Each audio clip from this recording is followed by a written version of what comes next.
E o primeiro que encontraram do livro de Ezequiel foi o capítulo 37. Agora, o capítulo 37 é a ressuscitação dos ossos secos. Esse capítulo dos ossos secos é um símbolo do povo judeu que ressuscita depois de ser exiliado, de sair, e ele volta para a Terra Santa.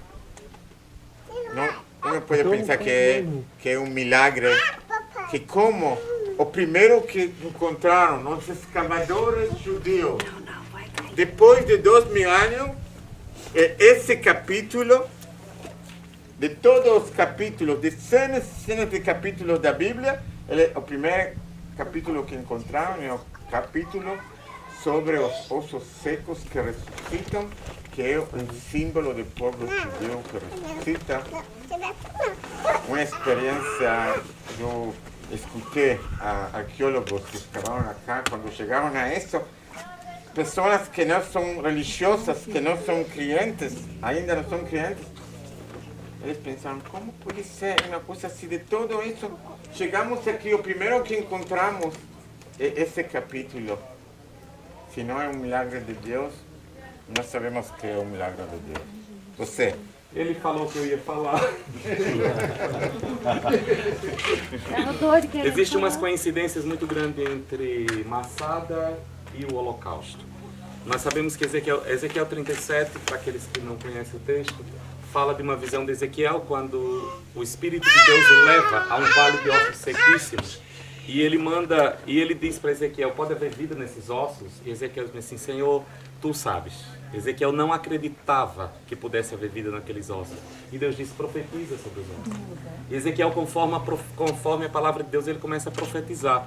E ele diz que os ossos começam a se juntar, osso com osso, há um barulho, os ossos começam a se juntar, começa a aparecer nervo, começa a aparecer carne, vem pele, e um exército se levanta, mas Ezequiel diz assim, que não havia espírito neles, eram zumbis.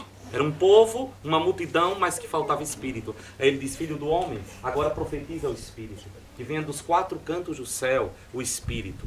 Aí Ezequiel começa a profetizar e o espírito se move dos 4 cantos do céu, um poderoso exército se levanta, das sepulturas começam a se levantar um exército, e Deus olha para Ezequiel e diz assim, isto é a casa de Israel. Aleluia. É interessante você ver essa relação. Por quê? Quando nós lemos esse texto de Ezequiel 37, a primeira coisa que nós nos lembramos é do Holocausto, onde milhões de judeus foram mortos pelas mãos diabólicas de Hitler nos campos de concentração.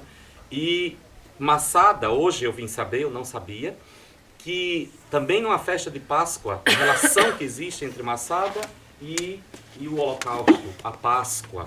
E a esperança messiânica na Páscoa, a entrada de Jesus em Jerusalém na Páscoa, a morte de Jesus Cristo no Calvário na Páscoa. Ele é o Cordeiro Pascal, ele é a esperança de Israel. Ele é o Messias que veio para quê? Para que do vale de ossos secos pudesse ressurgir. Eu creio nos sinais proféticos, eu creio naquilo que o mundo espiritual se move, como ele se move. Então ver aquilo que aos olhos humanos era o restinho de Israel ser morto, mas no meio da morte de Massada, onde estes homens, heróis, para mim, heróis, morreram aqui, os inimigos entrarem e encontrar, depois de todo o fogo não conseguiu consumir. Ezequiel 37 era como se Deus estivesse dizendo nas caras de Satanás, você pensa que destruiu, mas chegará uma hora que Israel ressurgirá. Chegará uma hora que o vale de ossos secos se levantará e um poderoso exército. Irmãos, vocês imaginam o que é? Em toda a história da linguística, o hebraico é a única língua morta que ressurgiu, não há outra. Israel desapareceu do mapa, virou Palestina, como ele falou hoje. O nome de Jerusalém, Aélia Capitolina. Por que isso? Porque Satanás tinha um desejo, apagar da memória da terra o nome Israel. Por causa de quê? De uma promessa de Deus, de que através de Abraão seria abençoada todas as famílias da terra. Mas a palavra de Deus não volta vazia. Deus não está preocupado com isso. Israel ressurge para cumprir uma profecia de Isaías. Poderia uma nação nascer num só dia? 1948, Israel nasce, uma nação num só dia. E para a glória de Deus e a alegria dos brasileiros, com o voto de Minerva de um brasileiro. Oh, maravilha! O Vale de Ossos Secos ressurge. Olha aqui Israel que é hoje. Vocês estão andando em Israel. Tudo que você vê hoje, Tel Aviv, né? Você não tá, começou a sentir o cheiro hoje, né? De Israel. Mas você vê uma potência, Israel rico, Israel forte, o exército mais bem fortalecido. Como é que pode? Como é que pode? São os ossos se juntando a outros ossos, criou nervo, veio carne, tem pele e chegará a hora em que nós veremos, e eu creio na nossa geração, o Espírito vindo dos 4 cantos do céu para mostrar a Israel que Yeshua é o Mashiach. Este é o culminado de todas as coisas. Então, Massada, irmãos, você está pisando num lugar, sabe o que é que você está sentado aqui num canto? Que aqui tem uma mensagem dizendo assim: aquilo que na minha vida virou cinza, aquilo que na minha vida, aos olhos humanos, apagou, acabou. Lá no meio da cinza, se você olhar com os olhos do Espírito, há uma palavra escrita de Deus ali. Imagina um papelzinho assim, meio queimado, meio chamuscado, dizendo assim, escrito assim: ressurgirá. Oh, aleluia! Vai nascer outra vez. Glória a Deus. Deus é poderoso para fazer. Só tem cinza, mas no meio, você já viu aquelas coisas assim, no meio de um monte de cinza, aí sobe um pedacinho de papel assim, meio queimado. Isso foi o que sobrou de Ezequiel 37 aqui. Meio queimado, meio chamuscado, alguém chega ali, limpa o que estava escrito.